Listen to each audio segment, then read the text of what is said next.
Muito boa noite, sejam bem-vindos a mais uma edição das Noites de Champions aqui na Quarentena da Bola. E nós hoje quisemos aqui imitar um bocadinho o novo modelo da Champions, até entramos às 55 em vez de ser a hora certa, que é para também marcarmos aqui a diferença e é da maneira que mais gente se vai juntando a nós. Como já sabem, aqui o modelo é muito simples, participem, façam as vossas perguntas e eu vou tentando, dentro daquilo que é a nossa conversa, que nós somos adeptos nesta tertúlia, de deixar fluir conforme os temas que fomos definindo e que eu já deixei também escritos, para que vocês todos que nos acompanham saibam quais são, e depois a conversa vai fluir, nós todos vamos acrescentar aqui alguma coisa, vamos trazer algo de novo. Portanto, dar as boas noites ao André da Silva e ao Paulo Santos, que são os fixos, os nossos árbitros residentes aqui da Quarentena da Bola às terças à noite. E hoje, com muito agrado, receber o Vítor Matos, que está no Liverpool. Nós estivemos juntos no World Scouting Congress da Quest e também agradecer à Quest porque é nossa parceira, viu prestígio nas nossas conversas para transmitir também nas suas plataformas e agradecer à Quest ao Emanuel Calçada e também por me ter aqui aproximado do Vítor a nível para eu conseguir convencer a vir aqui conversar connosco nesta segunda edição. Vítor, obrigado por teres aceito este Não, desafio. o prazer é meu antes de mais, não só por estar com tão ilustres convidados também, mas também por a iniciativa que é fantástica, principalmente nos tempos que hoje correm.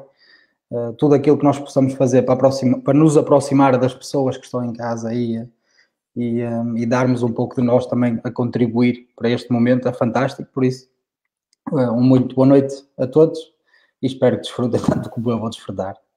Vamos aguardar agora, já podemos brincar um bocadinho, o que é que o nosso amigo Tiago Moutinho e os outros vão ter para te perguntar, que ele ontem prometeu também que ia ter umas perguntas interessantes. E eu e o Paulo e o André também vamos ter certamente e vamos debater aqui várias coisas. Já sabe, acompanhem-nos no Facebook, Quarentena da Bola, também no YouTube, podem subscrever os vídeos, este vídeo vai para lá logo após o final do programa de hoje. Vítor, vamos começar a dar por aí, para encerrarmos o assunto que é chato e que nos está a tocar a todos, mas para percebermos como é que estás a viver este momento e dentro do que é o Liverpool, como é que estão a viver este momento sui generis, que acima de tudo é um problema de saúde e é uma questão de saúde e isso tem que estar à frente de tudo, o futebol é secundário nesta altura, mas como é que tu pessoalmente estás a viver isto e o clube também? Portanto, é um contexto semelhante ao contexto de Portugal. Em termos epidemiológicos, estamos a viver tempos conturbados. De mortes, infelizmente, é superior àquele que é em Portugal. E isso deixa-nos a todos um pouco ansioso, não só porque estamos fora, não estamos no nosso país, as nossas famílias estão em Portugal, e isso tudo gera-nos ansiedade, porque as notícias que vamos recebendo não são certamente animadoras ou que nos tragam conforto, e isso sem dúvida que vai gerindo também algum desconforto da nossa parte. Agora, enquanto clube, nós entramos em lockdown dia 13 de março, após esse período estamos à espera daquele que é o timing para a Premier League decidir relativamente às competições. Esse timing foi sendo adiado ao longo do tempo, por isso é um pouco viver sem o timing, um pouco viver sem aquilo que é o planear, e isso a todos deixa-nos também desconfortáveis e expectáveis em relação àquilo que irá acontecer. Vítor, do ponto de vista, e já agora podemos também pegar já nisso para esclarecer, a tua função no Liverpool, eu estive a ler, portanto, treinador de desenvolvimento da elite, acho que é assim, não é? Se traduzirmos para português, e dentro do que é o contexto do trabalho, como é que tem sido este dia-a-dia, como é que tens mantido a ligação com os jogadores, o que é que tens feito nesse sentido, para percebermos um pouco também como é que é a dinâmica. Ok, falando um pouco da função, pronto, é uma função em que eu sou adjunto da equipa técnica da equipa principal, como função extra, digamos, ou como algo que terá minha preocupação, tem a ver com aquilo que liga a equipa principal à formação. Em termos de funções, essas funções estão diretamente ligadas com aqueles jogadores que se encontram numa fase de transição entre o plantel principal e o plantel sub-23.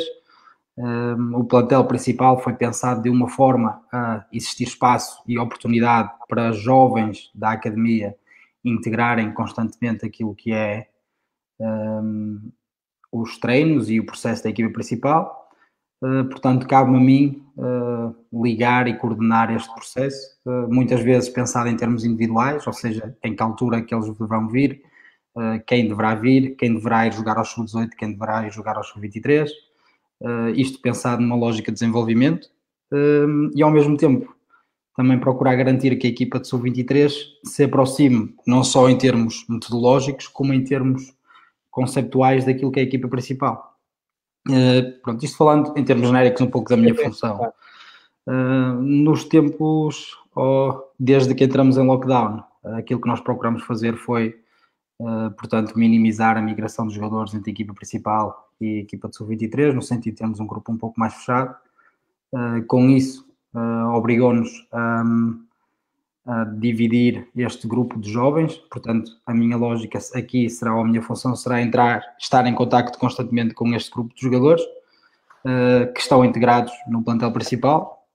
Portanto, fora isso, todos os jogadores, desde o primeiro dia que entramos em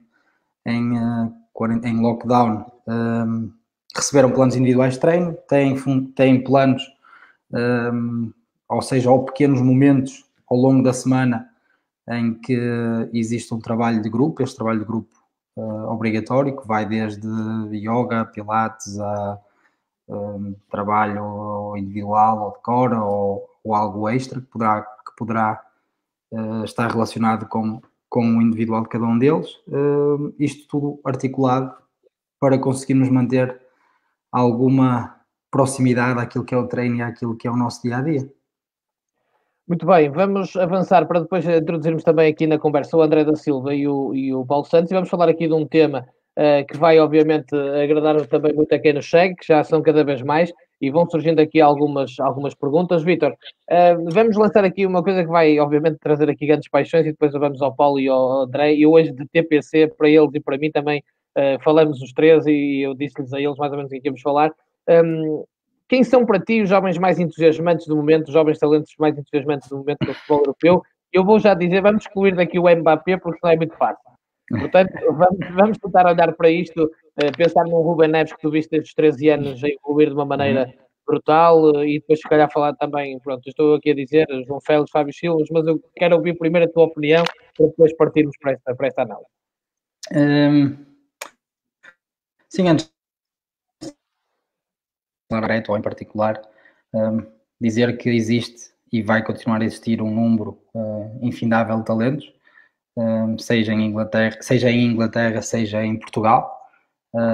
Na China, com outro contexto que eu tive, foi possível ver talentos com 9 anos, 10 anos, 15 anos, 16 anos, e que depois, em função daquilo que é o contexto, poderão ser mais ou menos potenciados naquilo que é uma liga profissional. Portanto, acho que isso é sempre gratificante, sobretudo nos dias de hoje, em que vemos um decréscimo daquilo que é o futebol de rua, que foi tanto a base para tantos talentos e tantos jogadores de elite que nós conhecemos, e que isso nos leva a pensar e tem que nos sempre levar a refletir de que forma é que será o processo mais potenciador, ou que permitirá uma maior variabilidade de talentos naquilo que é o nosso futebol profissional. Agora, é sempre, poderá ser ingrato para mim referir aqui algum talento. Claro.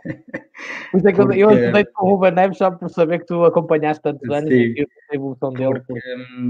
Mas antes de mais, terem sempre que falar daqueles que são os talentos do clube, e nós temos um conjunto de talentos enorme que poderá vir, que está neste momento a integrar a equipa principal e que estamos a fazê-lo de forma contínua, que é o mais importante. Ou seja, quando nós procuramos lançar ou quando nós procuramos dar e integrar um jogador que vem de uma formação numa equipa principal, mais do que lançá-lo num jogo ou em 10 minutos ou em 5 minutos, é nós fazê-lo de forma contínua e de forma a que esse desenvolvimento seja sustentado. E é isso que nós aqui temos procurado fazer. Temos exemplos fantásticos disso que fizemos, como o jogo com o Arsenal, o jogo com o Everton, o jogo com o próprio Shrewsbury, o último jogo com o Chelsea, que jogamos com o Nico Williams e com o Curtis Jones na equipa inicial, portanto 2 jogadores com 18 e 19 anos. Portanto, esta sustentabilidade que vamos fazendo em termos de desenvolvimento é algo que a nós é muito gratificante, porque vemos jogadores que chegaram ao clube com 9 anos e com 8 anos a conseguirem chegar e atingir o sonho deles de criança, que é jogar por a equipa principal, neste caso por Liverpool. Muito bem, o Paulo Santos, mas já disse, um colchoneiro de 7 costados, mas um apaixonado do futebol internacional, com quem eu gosto muito de falar. Paulo, o Atlético de Madrid, podemos começar por aí, mas depois também perguntar-te a ti, e já aqui uma pergunta muito interessante para o Vitor sobre isto dos talentos, mas já lá vamos a ti e ao André da Silva. Perguntar-te para ti quem são os que se entusiasmam mais, sendo que, como eu dizia, o Atlético tem essa tradição, se olharmos recentemente, só o Torres, o Agüero e o Saúl Níguez, entre outros. E daqui a pouco vamos falar desta questão da identidade do clube versus a identidade dos seus adeptos, para perceber de que forma é que isso impacta também nos talentos. Mas a tua opinião sobre isso, do talento, e não confundir talento com talento, como se costuma dizer. Não, ainda não saindo do Liverpool, o Vítor referiu um jovem que é o Curtis Jones, que é um miúdo que eu também já tive a oportunidade de pesquisar e de ver algumas coisas dele, que este ano tem salvo erro, o Vítor corrige-me se eu estiver enganado, mas penso que tenho aqui apontado 9 golos em 9 jogos. Até um miúdo também muito interessante, mas há mais, há de facto, mas isso falará o Vítor com muito melhor propriedade, naturalmente. Há o Joe Hardy, há o Vandenberg, um central. Mas perguntando-me tu a mim, os jovens, obviamente não posso deixar de referir o João Félix, não é? Para mim, aliás, a semana passada falámos aqui com o José Boto, creio que foi até o José Boto que disse que portugueses atualmente, João Félix e Bernardo Silva, pós-Ronaldo, serão os talentos maiores. Eu subscrevo em absoluto essa opinião. Mas depois há 3 jogadores que depois do repto que me lançaste à tarde, Remo, quando combinámos o TPC, há 3 jogadores que claramente, para mim, a nível europeu, me entusiasmam bastante. O Havertz, do Bayern, o Porto bem sentiu na pele a qualidade dele. Justamente, que acho que é um talento impressionante também, não estará longe, aliás, estará, não consigo estar agora aqui a colocar as coisas numa escadinha, mas estará perto do talento de João Félix, do talento do Bernardo. O Maddison do Leicester é também um jogador que me entusiasma imenso, e ainda o Sam Aouar do Olympique Lyonnais, que é também um jogador muito interessante, com 21 anos, um jogador também com grande criatividade, com grande margem naturalmente de progressão, com grande capacidade técnica. São três nomes que existem mais, obviamente, mas estes 3... Bons 3 nomes, porque não são aqueles óbvios, pelo menos à partida. Isso é bom, sim, para a nossa conversa. Portanto... Sim, já agora, para falar do meu Atlético, já que tu me lançaste também esse desafio, há um miúdo que já teve esta época a oportunidade de jogar, sobretudo na pré-época. O Cholo foi buscá-lo à cantera, digamos, que é o Riquelme. Tem, até o nome até o nome é bom. Até o nome é de craque. É um miúdo que eu vejo francamente com grandes probabilidades de poder vir a ser talvez o próximo grande jogador do Atlético a aparecer na equipa principal. Vamos ver, mas tem tudo para que isso aconteça. Já se sabe que ali é preciso muito o lado mental e o lado de perceber, ali e em todo o lado, mas a marca do cholismo é de facto de uma grande entrega e de vamos esforço. Falar disso outra vez, por causa da questão das identidades. André, passo-te a bola, e se quiseres também dizer alguma coisa sobre a questão do desenvolvimento dos talentos, eu sei que és apaixonado pela formação e etc, aliás, até pelo teu trabalho também no futebol de formação, estás à vontade também para tocar nesse assunto, antes de voltarmos aqui ao Vítor, porque as perguntas para ele são tantas que eu vou ter que começar aqui a fazer uma seleção. Antes de mais, boa noite e os parabéns ao Vítor pela caminhada. Seguiu o caminho que todos nós gostávamos de seguir. Obrigado. E, portanto, é sempre motivo de parabéns, não é nada fácil, imagino. Quanto aos talentos, tentei fazer o mesmo exercício que o Paulo e sair dos nomes mais óbvios, não é? Mbappé, Félix, Haaland, Havertz. E então escolhi, dentro de muitos portugueses que me vieram à cabeça, porque gosto muito daquilo que conseguimos desenvolver em Portugal, entre os miúdos que ganharam a Youth League com o Porto, entre Rafael Leão, Daniel Bragança, entre muitos outros. Em termos internacionais, escolhi o Reinier, do Flamengo, por ser um registro... É o Madrid agora, não é? Sim, exatamente, porque é um registro que começa a desaparecer um pouco. O jogador vadio, que faz os lugares todos da frente, acaba por desaparecer um pouco, e o Reinier vem provar que ainda há espaço para esses jogadores, sendo diferente do Vinícius e do Rodrigo. Em relação à Premier League, também procurei pela proximidade que o Vítor tem, que será o Mason Greenwood, do Manchester United. Acho que em termos numéricos vai conseguir alcançar coisas muito, muito interessantes, menos espetacular do que os outros, mas em termos de números mais impressionante. O Camavinga, que está a surgir na Liga Francesa, ou médio, estreou-se com 16 anos, e portanto, por muitos defeitos que se possa apontar, tem 16 anos, e isso é a prova óbvia, que assim como o Ruben Neves acabou por chegar à equipa sénior do Porto com 16 anos, Camavinga joga com 16 anos na Liga One. E por fim, o Alphonso Davies, que é o canadiano do Bayern Munique, foi contratado à MLS, um canadiano, portanto, desde logo estranho, fora daquilo que é clichê, e nesta Liga dos Campeões exibiu-se a um nível altíssimo. Fez-me lembrar, inclusive, o Maicon dos tempos do Inter de Milão. E, portanto, estes seriam os 4, em termos internacionais, fora daquilo que é mais falado, que eu escolheria em Portugal, e para não demorar mais tempo, Vitinha, Fábio Vieira, Tomás Esteves e Morna Diaye, os 4 do Porto ganharam a Youth League, e entre muitos outros, mas não me querendo alongar mais, em termos internacionais seria isto, também os 4 por serem bastante diferentes em termos de posição, de origem e de formatação. Muito bem, Vítor, vamos então aqui àquela pergunta que, sendo óbvia, às vezes a resposta é muito difícil, que é, neste contexto, o que é um talento, ou como é que tu analisas e avalias o que é um talento. E já agora o Eduardo Gonçalves, que também esteve a trabalhar na China, treinador também, pergunta-te qual foi a grande diferença que encontraste em termos de trabalho de técnica individual entre o jovem atleta português e o inglês. Ok. Começando por a segunda pergunta. Ou seja, em termos de técnica individual, a pessoa responsável por o desenvolvimento de técnica individual na China foi o Diogo Paiva, que está atualmente a trabalhar no Futebol Clube do Porto. Aquilo que nós aquilo que nós vivenciamos em termos de desenvolvimento na China tem a ver um pouco com aquilo que é a cultura. Desculpa que... ok. Ou seja, uma cultura ainda um pouco militarizada e um pouco também fechada em algumas questões.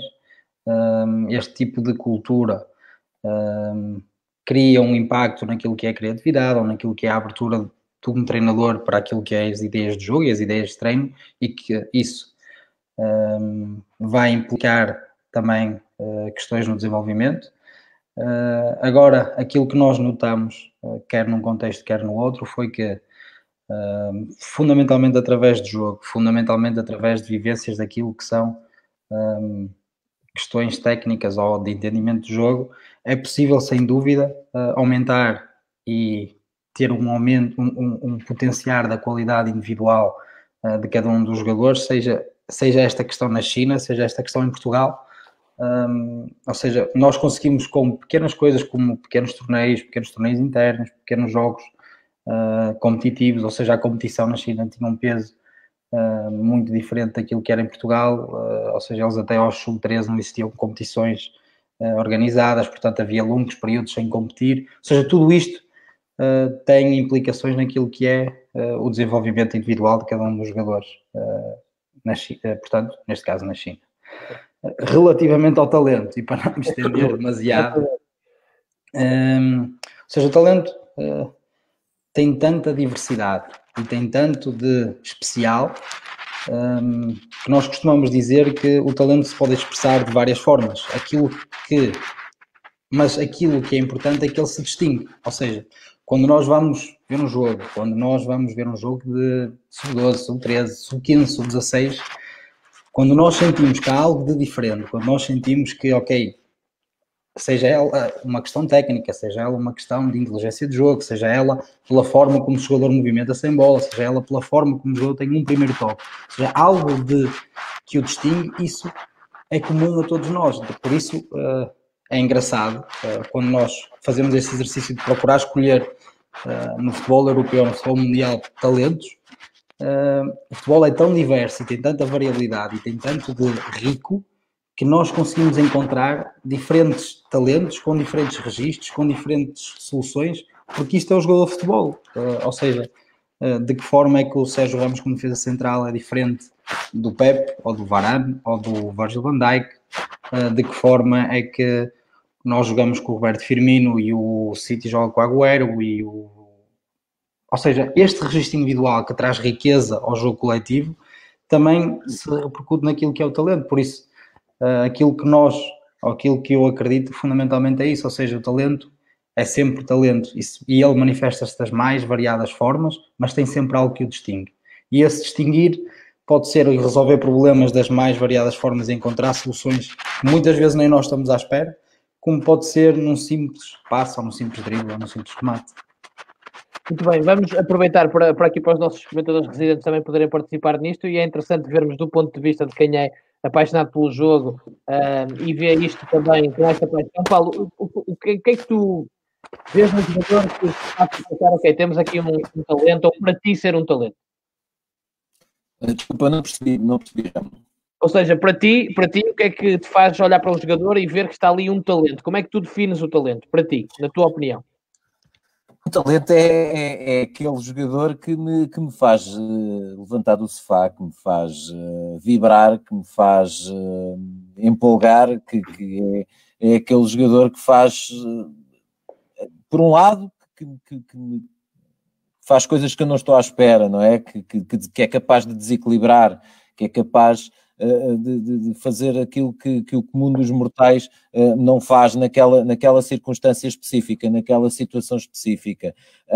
Depois esse é um tipo de talento, não é? Depois há um outro tipo que tem mais a ver com um perfil mais cerebral, se quisermos, alguém que se percebe que lê o jogo uns minutos à frente de todos os outros, de todos os demais, e que é aquele jogador, como se costuma dizer, que antes de a bola lhe chegar ao pé, ele já sabe o que vai fazer a seguir e, portanto, consegue.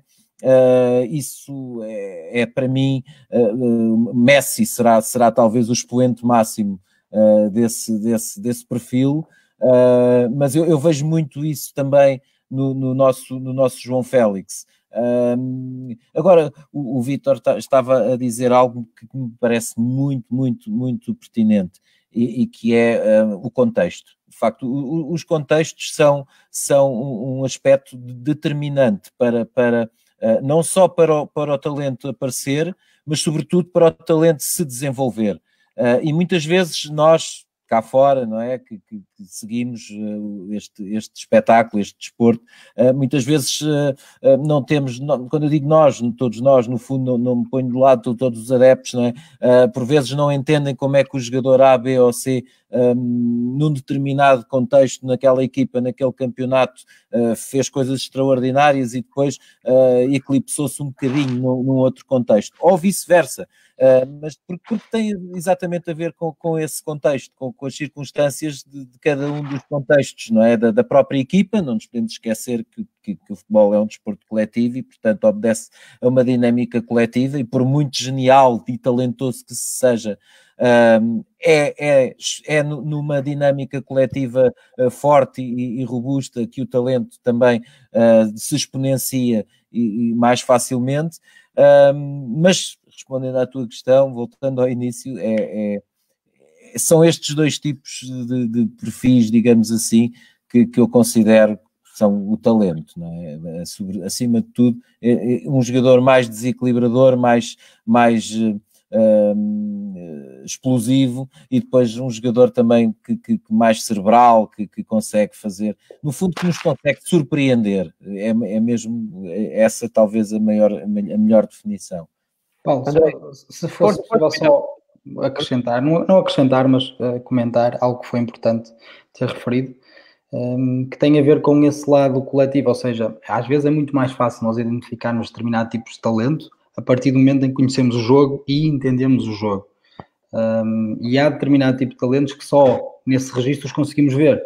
Por isso é que aquilo que é o individual está sempre subscrito àquilo que é o coletivo, mas num processo de interação, ou seja, de que forma é que determinado tipo de jogo potencia determinado tipo de talento, de que forma é que determinado tipo de jogo nos permite visualizar determinado tipo de talento e de que forma muitas vezes o coletivo, ou digamos a ideia de jogo da equipa, é construída em função de, ou de um jogador, ou de alguma subdinâmica, ou de alguma dinâmica que permite também à potenciação ou ao potenciar de determinado tipo de jogador. Ou seja, isto para dizer que às vezes nós, quando falamos de talento, esquecemos-nos sempre de referir que tudo aquilo que isto concretizando de forma melhor, às vezes é fácil nós os quatro irmos ver um jogo e conseguirmos ver qual é o melhor jogador que está lá e não há dúvidas para nós os quatro, como às vezes em determinado detalhe nós conseguimos ver algo diferente de cada um deles, e isso é a riqueza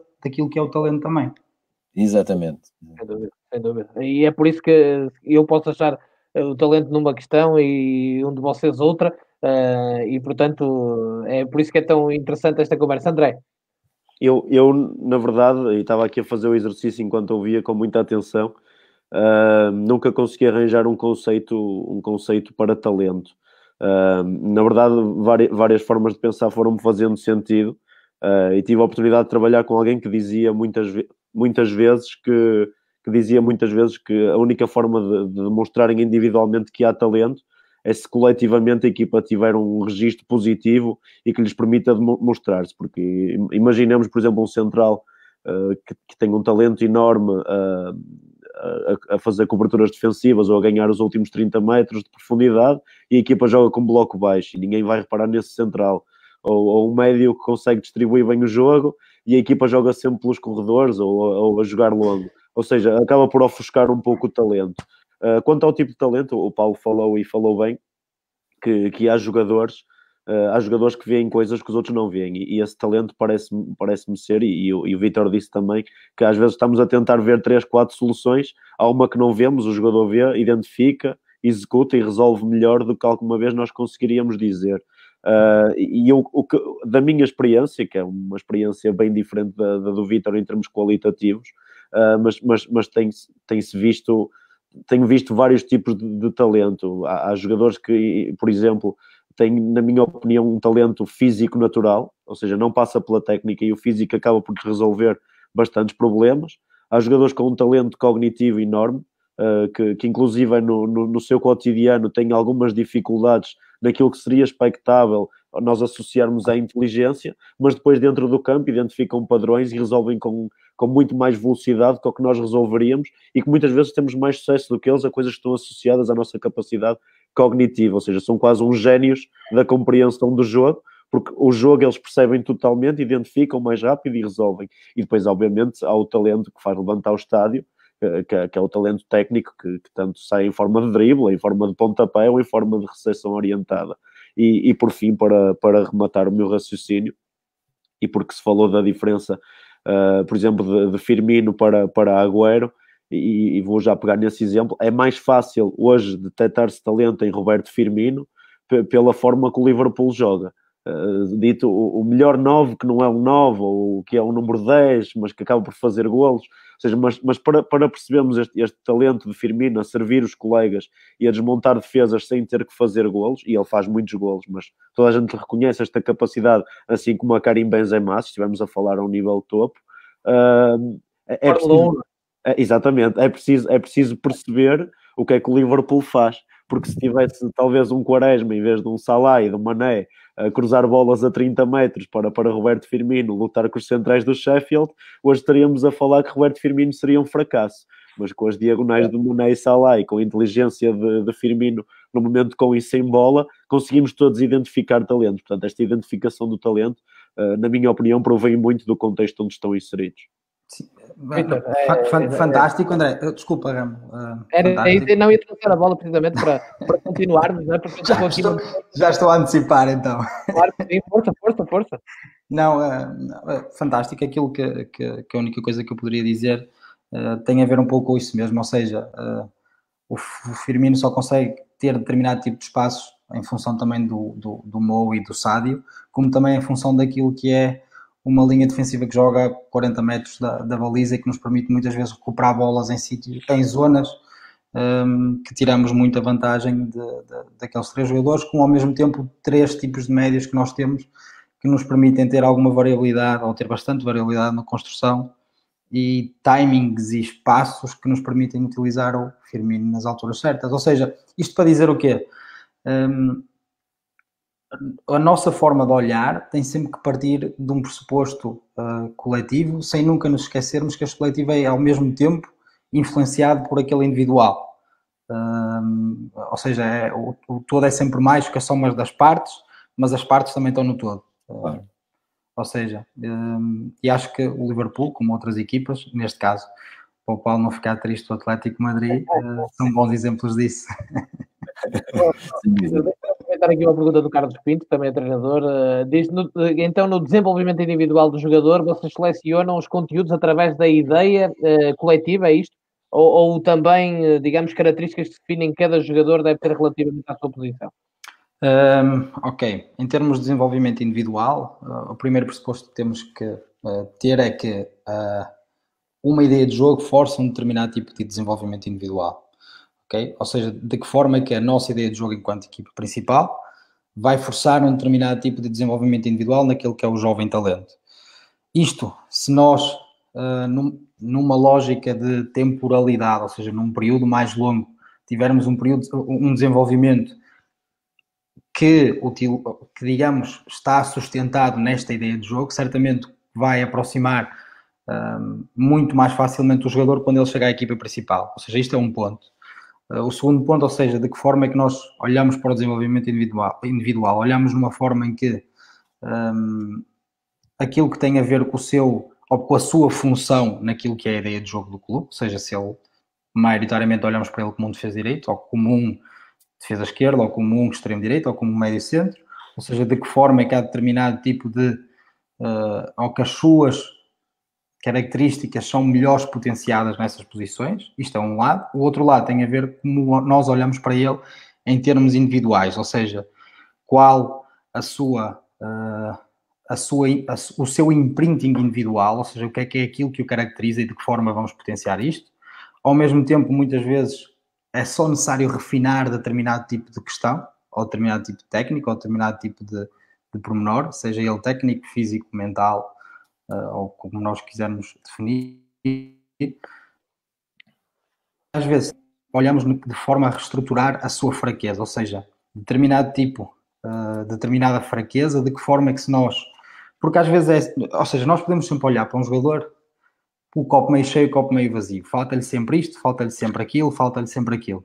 Mas também podemos olhar para o jogador, ou seja, o que é que ele tem que realmente o distingue. E se nós partirmos daqui, nós conseguimos muitas vezes priorizar o que é que nós temos que desenvolver com ele para que aquilo que o distingue tenha mais sucesso. Esta é a nova forma como nós olhamos para o desenvolvimento individual. Ao mesmo tempo, sem nunca podermos esquecer aquilo que é o tempo de jogo que eles precisam nestas idades. Ou seja, isto é algo importante e é algo que também merece sempre reflexão, que é muito importante estes jogadores estarem perto da equipa principal, é muito importante eles treinarem com a equipa principal, é muito importante sempre que possível terem minutos com a equipa principal, mas em determinadas, podemos chamar, neste período em que é uma fase em que eles saem da academia, passam a estar mais perto da equipa principal, é muito importante que continuem a jogar. Mas este jogar que seja contextualizado, em que ele treina com a equipe principal e quando vai jogar ao Sub-23, o vá para liderar, para ter iniciativa no jogo, para estar vivo dentro do jogo e para conseguir, em concreto e em função da ideia de jogo, ter sucesso. Ou seja, existir um compromisso individual dele para com aquilo que é as nossas ideias. Seja ela reagir à perda, seja ela pressionar alto, seja ela ter a bola, o que for. Portanto, é desta forma que nós olhamos para o desenvolvimento individual. Não sei se me alonguei demasiado. Não. Aliás, nada que tu vais dizer hoje para nós vai ser alongar demasiado. a aproveitar a oportunidade, Vítor. Olha, para te dizer, o nosso amigo Tiago Moutinho já chegou, já fez uma pergunta, mas agora vamos ter aqui uma ronda que vai ser já a seguir, portanto a promessa ele cumpriu. A Paulo Santos, tens também aqui uma pergunta que depois eu também vou fazê-la ao Vítor, mas eu vou-te perguntar a ti e ao André também. O João Costa, que é teu amigo também, um abraço a todos, em especial ao meu amigo Paulo Santos. Numa equipa que luta para ser campeã inglesa, é possível lançar jovens e inglesa, podemos falar portuguesa, espanhola ou o que seja, ou só numa situação como o United está, porque está mais abaixo, então começa a dar oportunidade a jovens. Qual é a tua opinião sobre isso? Um abraço ao João, ao meu amigo João.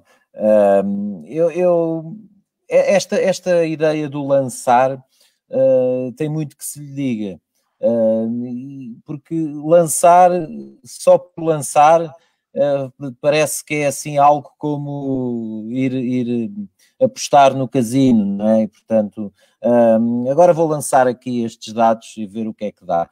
Não, o lançar tem que ser uma coisa estruturante e estruturada, não é? Tem que ser uma coisa, como o Vítor tem vindo a dizer, e muito bem, que tem que ser algo desenvolvido, trabalhado,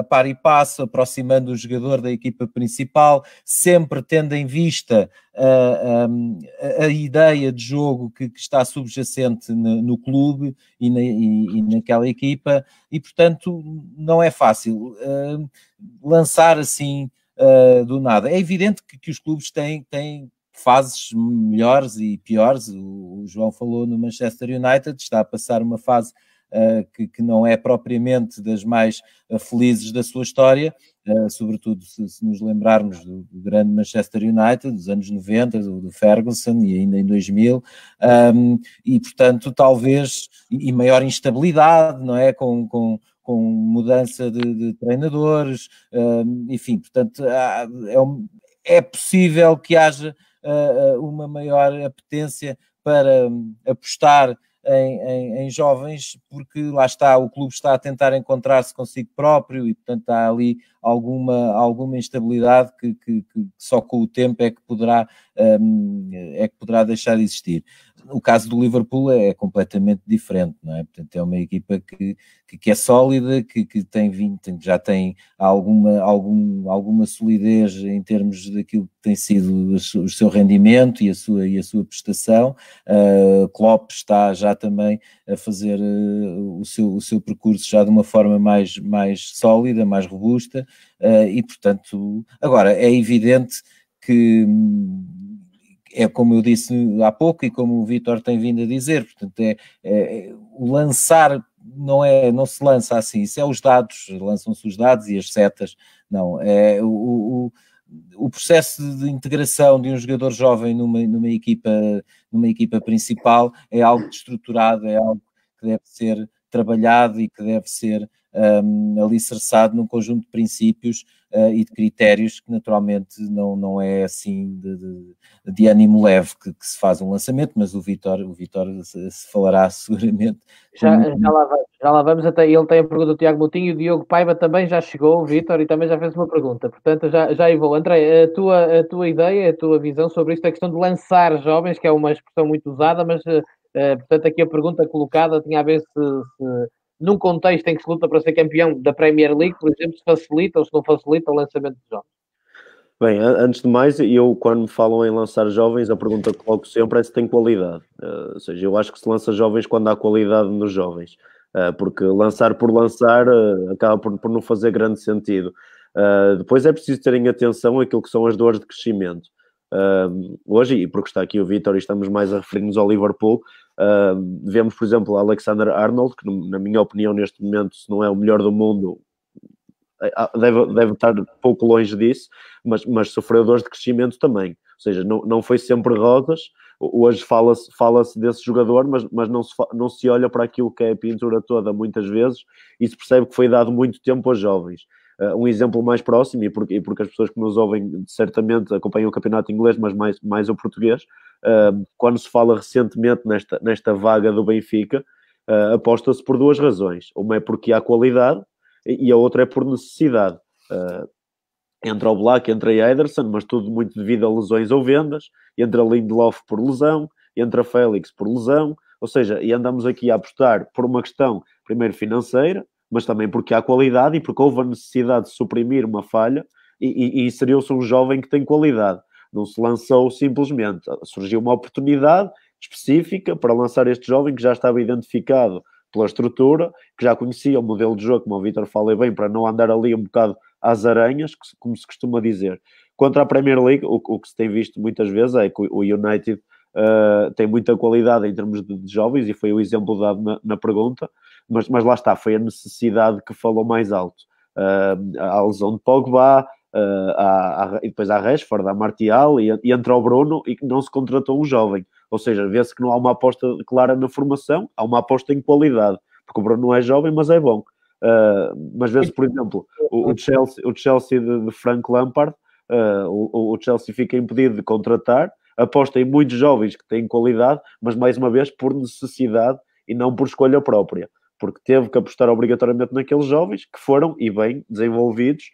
Aliás, o Chelsea durante muitos anos reforçou-se muito bem em termos de jovens, mas depois acabou por nunca lhes dar espaço, tinha um quadro de jogadores gigantes, mas que nunca eram aposta. E aquilo que eu vejo é que é possível, obviamente, lutar pela Premier League com jovens, mas atendendo a um processo de dores de crescimento, e que se calhar quando esse processo acabar, já não são assim tão jovens.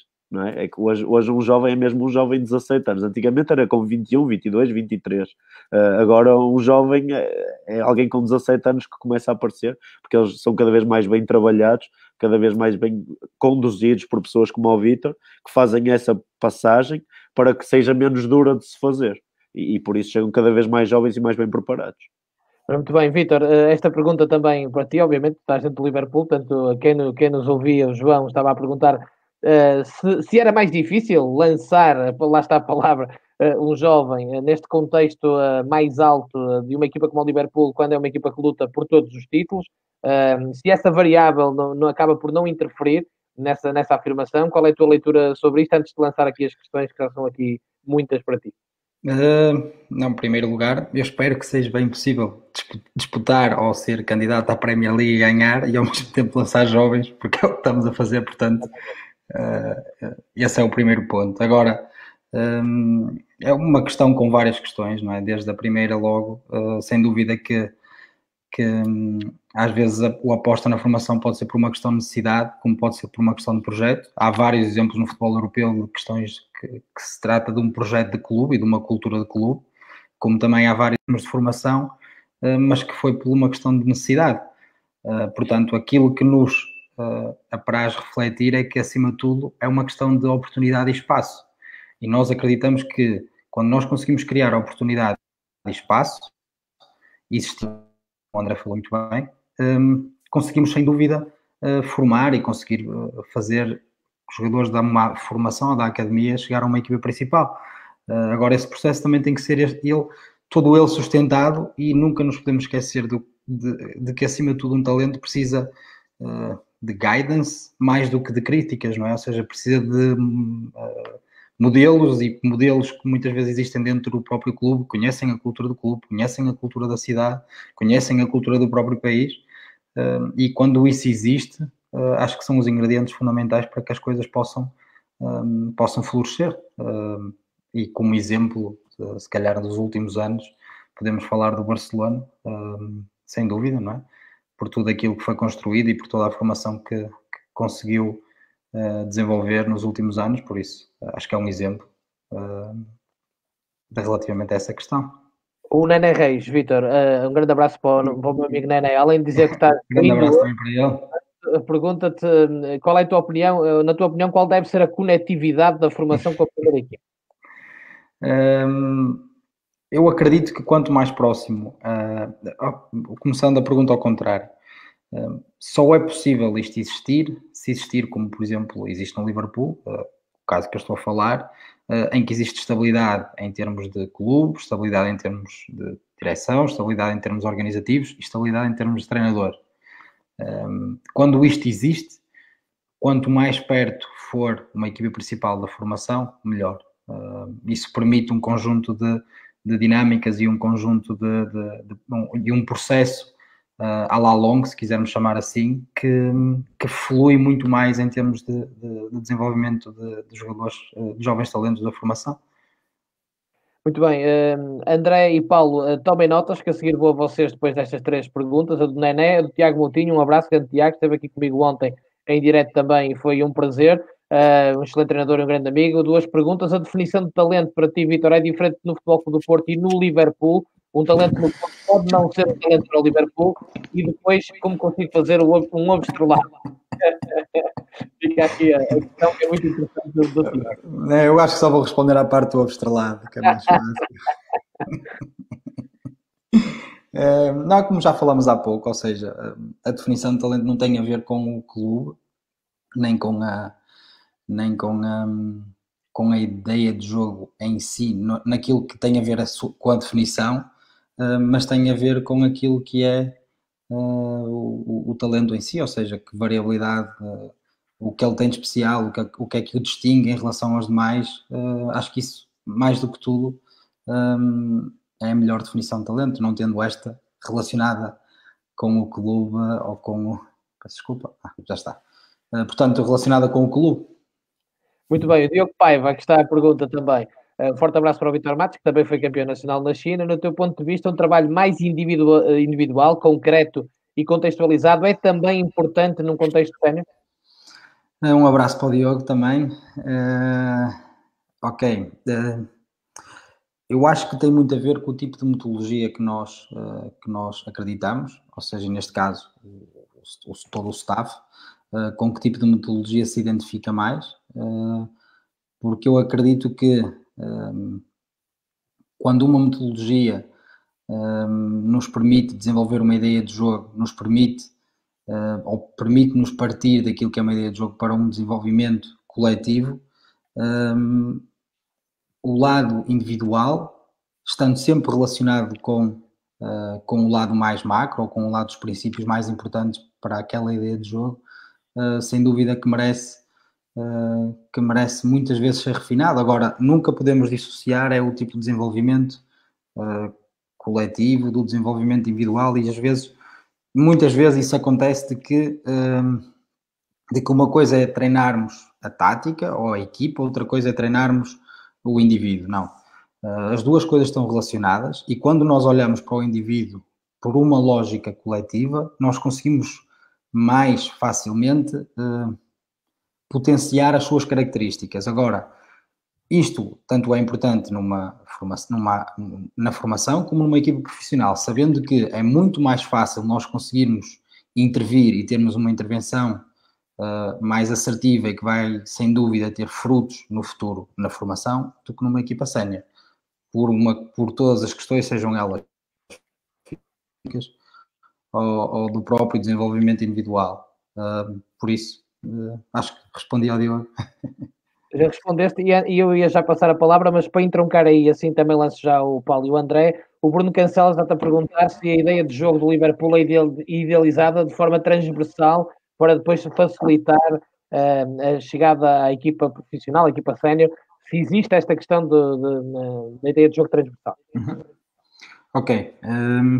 Uma das razões por eu ter vindo para o Liverpool foi numa lógica de procurarmos aos poucos utilizar aquilo que é a ideia de jogo da equipa principal como base ou como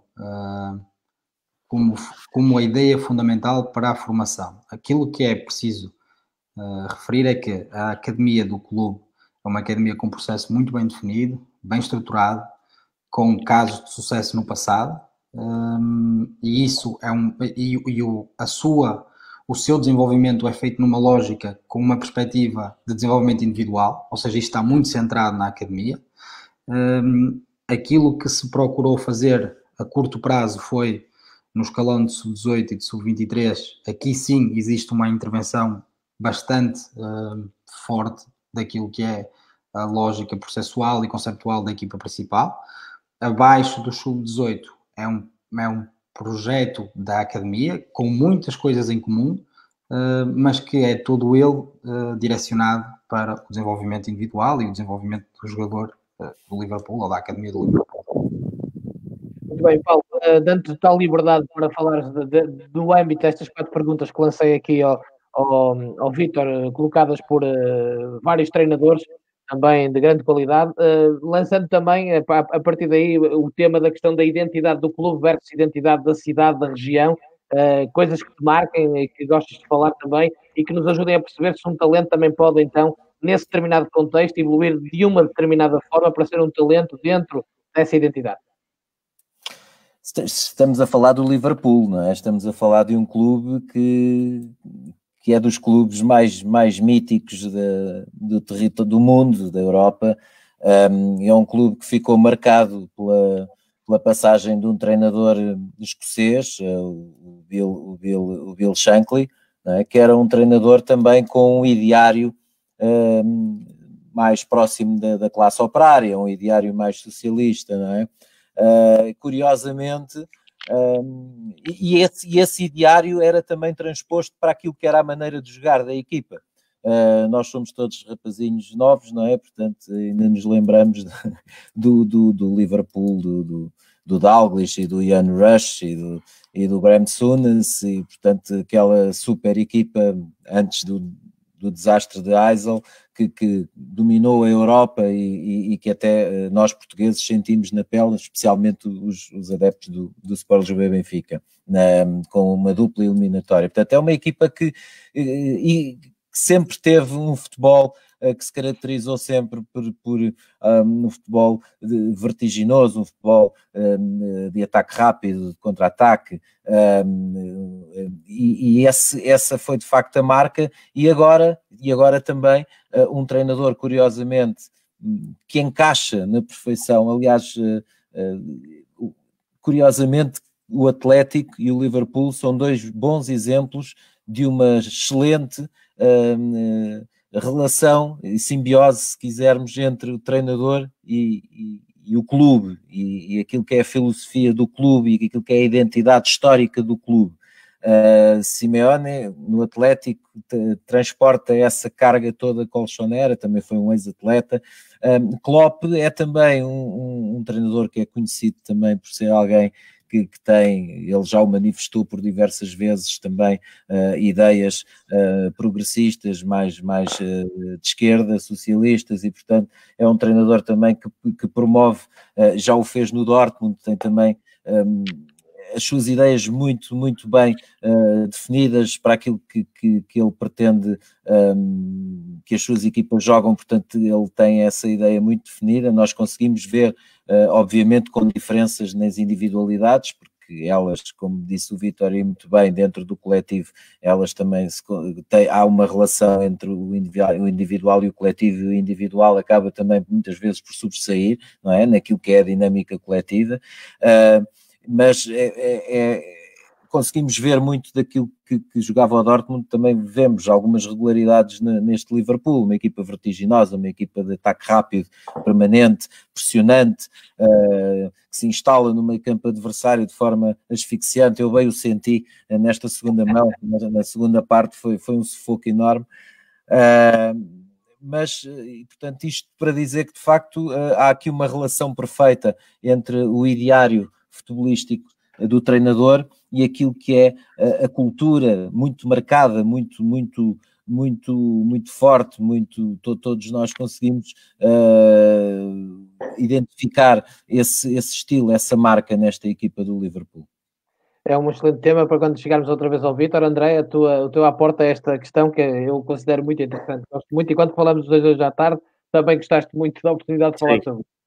Parece-me um assunto muito interessante, inclusive tenho muitas vezes conversas sobre este tema da cidade ou do local em simbiose com a equipa. Obviamente com o Liverpool, e como disse o Paulo, e fez quase a história do Liverpool e muito bem, melhor do que alguma vez conseguiria resumir a identidade operária com aquilo que Klopp acrescenta ao clube. A mesma coisa acontece no Atlético Madrid. Inclusive o Porto, que é a realidade que eu vivi mais próximo, já teve treinadores que funcionaram exatamente por perceberem o local onde estavam, as pessoas com que lidavam e aquilo que era a identidade do clube. Lembrei-me também de trazer para esta conversa o Ajax de Amsterdão, que é um clube, obviamente, que todos aprendemos a respeitar, que está inserido numa cidade mais, escolhendo a palavra, mais libertina, com mais audácia, com mais coragem, que dá mais liberdade aos jovens e a liberdade em todo o seu conceito, e vemos também o Ajax a dar liberdade aos seus jogadores, a apostar nos jovens e a ter esta ligação. Vamos ter artistas, precisamente, é uma cidade de artistas, de criadores. É exatamente isso que eu quero dizer, esta liberdade criativa dos jovens que acaba por aparecer também na primeira equipa do Ajax. Eu acho que o Ajax resulta também muito bem por causa desta ligação clube-cidade. E de uma forma polémica, pensando sobre o tema e lançando aqui uma pergunta, ou que ficará para outra ocasião, que é se é possível criar esta identidade. E de forma mais resumida, vou dar um exemplo que me diz que sim, e outro exemplo que me diz que não, mas que traz vitórias, que é o exemplo da Red Bull.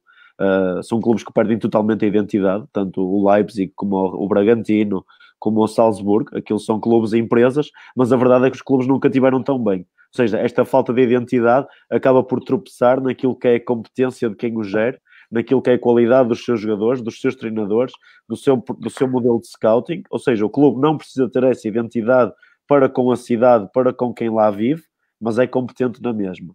Já a Atalanta, do outro polo, por exemplo, o presidente, o Percassi, não sei se estou a dizer bem o nome, não sei falar italiano, mas o Percassi, desde que pegou no clube, desde muito cedo, sempre que nasce, por exemplo, uma criança em Bérgamo, recebe um kit da Atalanta. Ou seja, tentam logo identificar a criança de Bérgamo com o clube que é a Atalanta. Inclusive, contratou um dos melhores scouts do país, creio que em 1990, o Mino Favalli, para remodelar a formação toda. Hoje, a Atalanta, a equipa italiana que tem mais jogadores nas Big Five, formados na sua academia, faz sucesso na Liga dos Campeões, tem um orçamento parecido com o Reading, por exemplo, que está na segunda ou na terceira divisão inglês, ou seja, esta criação de identidade que acaba por levar 40 mil pessoas de Bérgamo a Milão é criada já nos anos 90, e agora há assim uma simbiose, ou seja, foi possível criá-la sem haver uma história para trás daquilo que são as pessoas de Bérgamo para com a Atalanta. Já a Red Bull não traz essa identidade, mas traz resultados na mesma.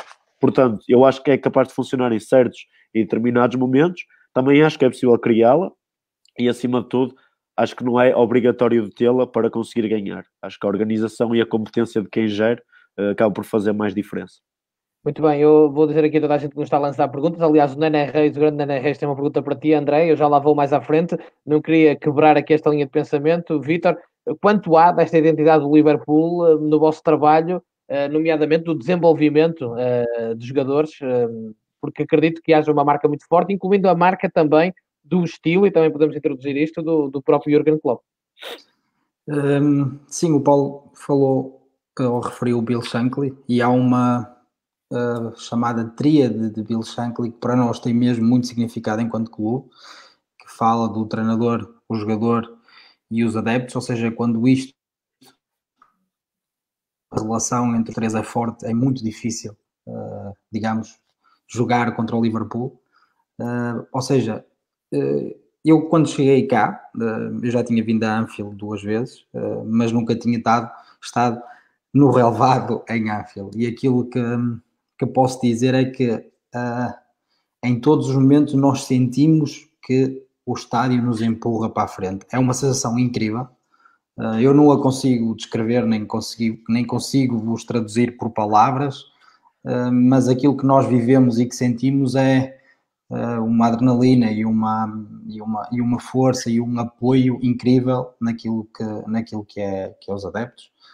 Para além de que nós entramos num táxi, vamos a um café, a um pub, vamos a todos os locais, e a cidade respira o clube, a cidade respira futebol, seja o Everton, seja o Liverpool, a cidade respira isto. E para quem é apaixonado por futebol e para quem, como eu, gosta de clubes míticos, eu sinto-me em casa. É o melhor que eu posso dizer.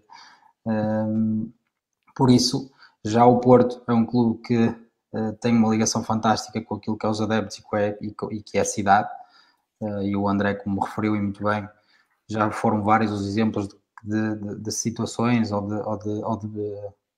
de períodos em que existia uma ligação mesmo muito forte entre a equipa e os adeptos e o treinador, e outros exemplos que não. Mas isso, sem dúvida que que torna estes clubes especiais, e o Liverpool é um caso deles, como aquilo que nós sentimos quando fomos jogar contra o Atlético de Madrid fora, que foi sem dúvida um espetáculo em termos de ambiente, também ele ensurdecedor. Em termos de ideias... Estilos, eu chamei-lhe estilos porque li uma entrevista que te fizeram e falaste da palavra estilo e foi por isso que eu peguei nela. Sim, ou seja, nós acreditamos que um jogar de qualidade tem dentro dele vários padrões, ou seja, e depois em função daquilo que nós consideramos importante existe dominância de um, ou seja, nós somos capazes de, num lance de contra-ataque, criar uma situação de perigo pela forma como defendemos, mas também pela forma como atacamos, na forma como nós pressionamos dessa forma por nos permitir também estar mais perto daquilo que é da baliza do adversário, mas ao mesmo tempo, quando recuperar, podermos ter os nossos jogadores mais criativos mais perto da baliza e nos espaços que nós pretendemos. Ou seja, a dominância de um destes padrões, seja ele mais defensivo, mais de contra-ataque ou mais de ataque posicional, tem a ver com aquilo que nos identifica. Agora, eles estão presentes naquilo que é o nosso jogo e é isso que nós pretendemos e nós procuramos, seja no processo de treino ou naquilo que vamos construindo ao longo do tempo, é que a equipa seja capaz de entender o jogo como um todo, ou seja, de que quando estamos a atacar também estamos a defender e quando estamos a defender também o vamos estar a atacar, e ao mesmo tempo que consiga, aos poucos, ser sensível àquilo que é as circunstâncias, porque eu vou-vos dar o exemplo... porque nós somos fortes em função daquilo que também são os nossos adversários e nunca nos podemos esquecer disso. Quando nós jogamos contra o City, que tem uma variabilidade tremenda na forma de construir, tanto joga com laterais com determinados registros individuais, como com avançados aos extremos de determinados registros individuais. E quando nós vamos preparar um jogo contra uma equipa como o City, até que ponto o lado estratégico vai ser tão importante como aquilo que nós vamos ao longo do tempo desenvolvendo e construindo, não será. Ou seja, a quantidade de informação e a quantidade de pressupostos que poderão existir são tantos, que é mais importante aquilo que nós ao longo do tempo vamos desenvolvendo, ao longo do tempo vamos construindo, do que determinada estratégia para aquele jogo. Sem dúvida que há questões que são importantes, sem dúvida que é importante sabermos aquilo que vamos defrontar ou com quem vamos confrontar, seja em termos de espaço, seja em termos de onde é que podemos forçar determinado lance individual ou onde é que podemos forçar determinada criação ou como devemos pressionar ou não, ou seja, há um conjunto de questões micro que serão sem dúvida importantes, mas em termos macro, ou seja, em termos daquilo que é as coisas, os princípios que nos identificam, é muito mais importante isso do que qualquer nuance estratégica, se quisermos chamar assim. Paulo, passo a palavra, eu não te invejo a posição, porque eu, se estivesse no teu lugar, eu queria comentar quase tudo que o Vítor disse, mas pronto. Obrigado por me passares a palavra, porque o Vítor acabou de dizer algo que me parece fundamental e que curiosamente também foi algo que foi um tema com que fechámos a semana passada o programa, não sei se recordam, a questão da estratégia, do treinador estratega e do treinador de modelo. Atualmente é uma tendência, a era da estratégia, portanto temos cada vez mais treinadores e equipas a pensarem mais na forma como o adversário joga do que propriamente em construir e solidificar uma identidade e um modelo de jogo. E, portanto, se há equipa atualmente no contexto europeu que tem uma identidade, que é bastante marcante e que é bastante visível, essa equipa é o Liverpool, entre outras, o Atlético também, obviamente o Barcelona, esse então já é algo sedimentado há muitos anos, mas de facto é acima de tudo o Vítor estava a dizer, e bem, quer dizer, não quer dizer que não se atentem a determinadas nuances. Sabemos que o adversário é mais frágil no corredor direito, portanto vamos investir mais nesse corredor, portanto naturalmente que há sempre um lado estratégico que é tido em conta. Agora, não será isso jogo após jogo, mudar qual camaleão, semana após semana, mudar em função do adversário. Há muitas equipas assim, o José Boto até dizia, em tom de brincadeira, há equipas que conhecem melhor a forma de jogar das outras do que a própria, e portanto, no limite, é isto que acontece. Eu pessoalmente, obviamente respeitando, mas não aprecio tanto, aprecio mais uma cultura como a do Liverpool, como a do Atlético de Madrid, como a do Barcelona. Portanto, gosto só não do estilo, aprecio-se mais ou menos o estilo, mas há uma identidade visível, marcada, e o Liverpool tem de forma inequívoca essa identidade, esse modelo de jogo, que então, é fácil. Bilbao, não é? Podemos trazer o Bilbao para a colação também, porque por questões muito identitárias e que está muito visível naquilo que é o jogo do Atlético Bilbao, não é? Portanto, que é um fenómeno a mim que sempre me apaixonou muito, já li muito sobre isso, e realmente quem vê o Atlético Bilbao jogar... Resistem à globalização, não é? Resistem à globalização. Vamos ver, e esses sim têm de formar permanentemente e sempre com qualidade. Exatamente. Vivem disso, não é? É por isso, André da Silva, vamos lá então falar aqui, tanto para falar, é difícil escolher. Não respondendo a nenhuma das perguntas que foram colocadas ao Vítor, porque não haveria mais nada a acrescentar. E o Paulo falou e bem, e eu vi ele a rir-se quando o Vítor falou de preparar em função do adversário, porque o Paulo tinha dito que não gostava de treinadores estrategas, e portanto eu vi logo ali o sorriso. Eu na verdade não gosto de treinadores estrategas ou treinadores não estrategas. Eu gosto de equipas previsíveis. Enquanto treinador, as minhas equipas são muito previsíveis. São processos muito simples, nada muito floreado. A verdade aqui é que eu acho que também tem que se perceber o contexto em que se trabalha. Obviamente que o Liverpool, se não é a melhor equipa do mundo, andará muito próximo. Na minha opinião, neste momento ou é a equipa mais perigosa ou mais dominante do mundo.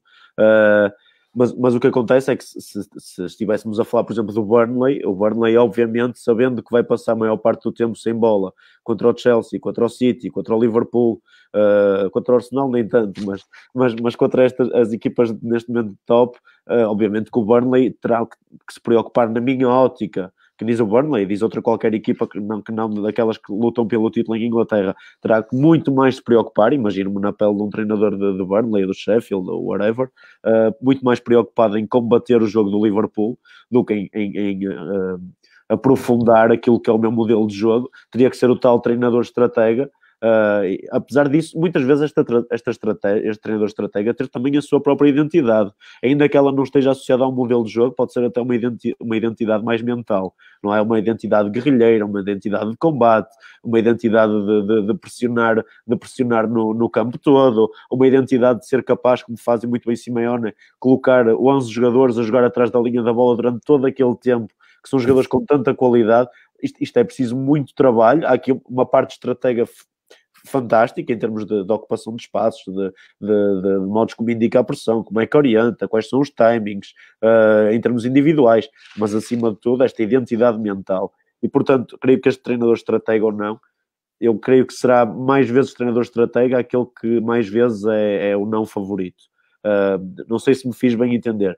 Eu sou mais treinador estratega quanto menos favorita for a minha equipa, porque a verdade é que, apercebendo-nos, e isso não é nenhum defeito, assumirmos que a nossa equipa é mais limitada que a do adversário não parece nenhum defeito, e quanto mais depressa assumirmos isso, mais depressa temos que tentar combater aquilo que são as armas do adversário. Neste caso o Liverpool tem muitas, e portanto o Liverpool contra o City não há assim um grande deslize. Obviamente que o City tem um registro totalmente diferente, mas o Liverpool é tão forte que acaba por não necessitar de estar só ligado à estratégia. Já o Atlético de Madrid me pareceu ter que ligar muito mais à estratégia do que aquilo que é capaz de fazer no momento em que tem bola.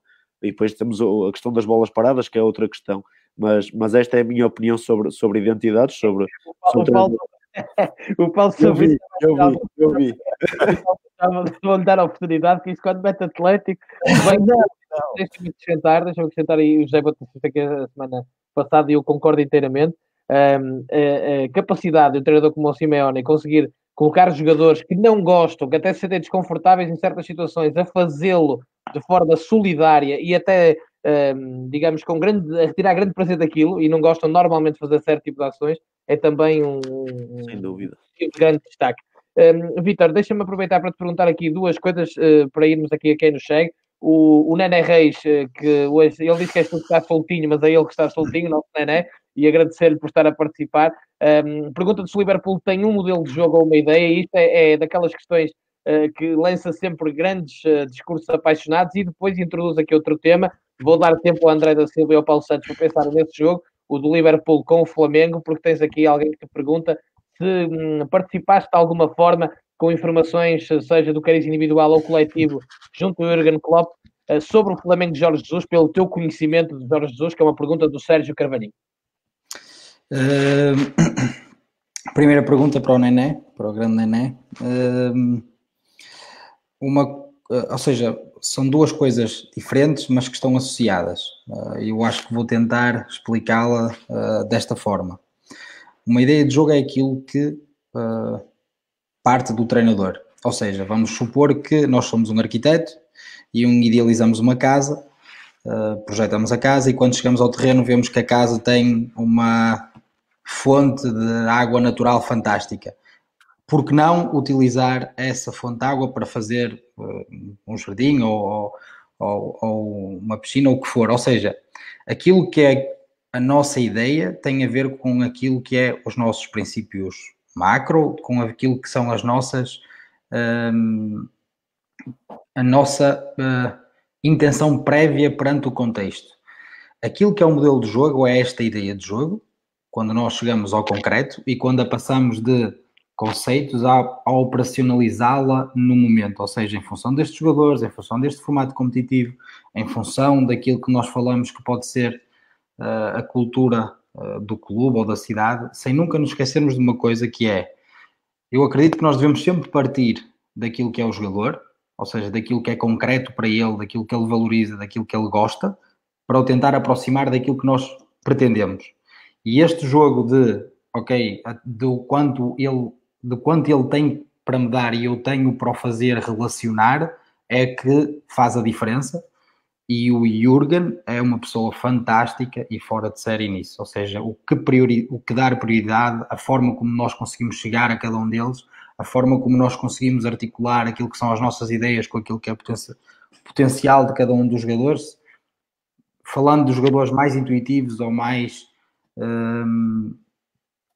com mais preocupações racionais sobre o próprio jogo ou que procuram racionalizar um pouco mais aquilo que é o jogo. Portanto, isto falando do que é o modelo e do que é a ideia, ou seja, são coisas um pouco diferentes, mas que estão relacionadas uma com a outra. A segunda questão... Flamengo. Sobre o Flamengo. Sobre o Flamengo. O Flamengo foi das melhores equipas que nós defrontámos. Foi uma equipa que eu conhecia mais pela proximidade de ver jogos do Sporting ou do Benfica, pelo Mr. Jorge Jesus. Era o processo daquilo que são as suas ideias mais brincadas e mais macro em relação àquilo que é o jogo. Isso levou-me alguma na altura curiosidade e fui começando a ver um pouco daquilo que era o Flamengo, sem nunca perspectivar o que é que iria acontecer e jogarmos contra eles no Qatar. E foi uma equipa, quando ele refere que o Flamengo é sem dúvida uma equipa que poderia competir num campeonato europeu, ele tem razão. É uma equipa que tem uma variabilidade fantástica a construir, seja no meio campo defensivo, seja no meio campo mais ofensivo. É uma equipa que tem uma grande qualidade individual em determinadas posições. É uma equipa que sabe defender e que sabe utilizar diferentes timings e diferentes momentos e diferentes formas para nos conseguir, ou na altura, nesse jogo, para nos conseguir roubar e tapar determinados espaços que nós gostamos de encontrar, os nossos melhores jogadores. Foi um jogo emotivo, porque para nós, ou seja, para o Flamengo, era um jogo que se calhar a competição mais importante para eles enquanto clube. Para nós, enquanto staff, jogadores e clube, uma competição muito, muito importante, mas em termos culturais para a Inglaterra, uma competição não tão importante, em que todos nós estávamos envolvidos de tal forma e queríamos de tal forma ganhar e fazer um bom jogo, que levou a que fosse todo o staff para o Qatar. Levamos, não tenho 24 jogadores com jovens também a ir para lá, ou seja, foi sem dúvida uma aposta grande do clube, pondo em causa nessa altura, ou seja, nós tivemos, foi uma curiosidade que aconteceu, que eu acho que deve ter sido das primeiras vezes na história do futebol, dois jogos ao mesmo tempo, ou seja, com o Aston Villa e com o Monterrey. Exatamente. Portanto, isso obrigou-nos a tomar decisões. As decisões foram tomadas de que a prioridade seria o Mundial de Clubes, porque para nós era algo sem dúvida importante. Portanto, foi um jogo em termos emocionais com muito peso, em que para as duas equipas era algo importante, e que foi um jogo para mim também, digamos, vivi de forma diferente, porque do outro lado estava um staff com portugueses, e isso é sempre bom de o sentir e de vivenciar, porque nos lembra sempre um pouco daquilo que é a nossa casa e as nossas raízes. Eu conheço alguns deles, o Tiago nomeadamente, aliás, por causa deles tenho que pagar mata de jantares porque deram cabo do River Plate. A gente sabe que eu adoro o River e ainda devo uma série de jantares a muita gente por causa disso, mas agora estamos de quarentena, não posso pagar jantares. Mas ganharam ao River de Galhardo. Eu sou suspeito porque adoro o Galhardo e adoro o River, mas que não é fácil, é uma equipa muito talhada para este tipo de competições. E o Flamengo teve uma resposta brutal, Paulo Santos, e depois com o Liverpool também. Havia muita gente na Europa e até vi alguns programas em Espanha e mesmo em Inglaterra, desdenharam um pouco do Flamengo, e depois o Flamengo faz a exibição que nós sabemos. Portanto, que leitura ainda desse jogo que guardas? Não, aliás, eu acho que o Flamengo, frente ao Liverpool, teve um jogo muito mais conseguido do que frente ao River, não é? Eu penso que o jogo com o River não correu assim tão bem à equipa de Jorge Jesus. Já o jogo com o Liverpool, eu tive a oportunidade de fazer o comentário ainda desse jogo. Obviamente que o Liverpool foi a equipa que criou mais oportunidades, que teve mais vezes próximo do golo, mas houve momentos do jogo em que o Flamengo também conseguiu impor aquilo que é também a sua marca, a sua filosofia, o seu modelo. E já agora dizer que a forma como o Vítor desenlaçou há pouco estes dois conceitos que estão tão associados, como disse, foi absolutamente brilhante. Eu até tomei notas. Muito bem, eu também estou a tomar algumas, atenção. Portanto. Mas o Flamengo, de facto, no jogo frente ao Liverpool, teve momentos em que se conseguiu, de alguma maneira, superiorizar, lá está, em função daquilo que foi a capacidade que teve também de impor o seu jogo e de fazer sobressair aquilo que são aquelas regularidades que nós vemos nas equipas de Jorge Jesus, e isso aconteceu, e houve um lance que quase que dava a possibilidade de já não me recordo quem é que falhou, um lance de grande oportunidade. Aquilo para prolongamento, não é? Exatamente. Mas sim, acaba por ser absolutamente justificada a forma como o Liverpool vence. O Liverpool é esta equipa que se instala nos meios campos adversários e que sufoca o adversário. Aliás, muito curioso, tem andado a circular uma imagem, eu naturalmente estou em vários fóruns do Atlético, e uma das imagens que tem circulado agora a propósito deste drama que todos nós estamos a viver no mundo, e também recebemos algumas coisas para nos irmos aliviando, que servem de catarse, e esta é mais uma. Foi um adepto colchoneiro que colocou uma bandeira do Atlético à sua janela, com a seguinte inscrição: se saímos de Anfield, vamos sair desta também. Exatamente. E o All Black voltou a fazer daquelas exibições que para mim faz um dos melhores do mundo. Para mim até é o melhor. Para mim é o melhor, e estou a despir a camisola agora. Não gosto de falar. André, sobre atenção ao Alisson. Sim, exatamente. Pronto, sobre estilos e ideias e ainda bem que falamos, que fizeram a colocação da pergunta do Flamengo. Eu tirei alguns apontamentos para não me esquecer dos miúdos, para não me esquecer da Atalanta, nem do Ajax, e quando toca a estilos escrevi só no final da folha Jorge Jesus.